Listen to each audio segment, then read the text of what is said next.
రాజధాని గ్రామాల్లో ఈరోజు పిసిసి అధ్యక్షులు మరియు కాంగ్రెస్ నాయకులు కూడా పర్యటిస్తున్నారు. ముఖ్యంగా ఇక్కడ రైతుల అభిప్రాయాలు తెలుసుకుంటూ రైతులు 3 పంటలు కూడా తీసుకోకూడదని చెప్పి కూడా పిసిసి అధ్యక్షులు తెలుపుతున్నారు. సార్, ముఖ్యంగా అసలు పర్యటన ఎలా జరుగుతుంది, మీకు రైతుల నుంచి ఎలాంటి ఇది వస్తుంది? రైతులు చాలా బాధపడుతున్నారు, రైతులు భయాందోళనలో ఉన్నారు. పోలీసుల గుప్పెట్లో ఈ గ్రామాలు ఉన్నాయి. రైతు నుదిటి మీద తుపాకీ పెట్టి వాళ్ళతో బలవంతాన లాక్కొనే ప్రయత్నం చేస్తున్నారు. తప్పుడు కేసులు పెడతా ఉన్నారు. వాళ్ళు స్వేచ్ఛగా తిరిగే పరిస్థితి లేదు. రైతులే కాదు, కౌలు రైతులు, కూలీలను కూడా భయభ్రాంతులు చేస్తా ఉన్నారు.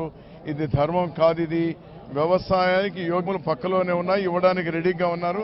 ఆ భూములు తీసుకోండి, మీకు కావాల్సింది 1000 ఎకరాలు తీసుకొని రాజధాని డబ్బు మొత్తం కేంద్ర ప్రభుత్వం ఇస్తుంది, వెంటనే ప్రారంభం చేయండి. సింగపూర్ బృందం కూడా గ్రామాల్లో పర్యటిస్తుంది సార్. అంటే ముఖ్యంగా అసలు గ్రామాల్లో అసలు ఎన్ని ఎకరాలు కావాలి రాజధానికి? అసలు 1000 ఎకరాలు సరిపోతుంది.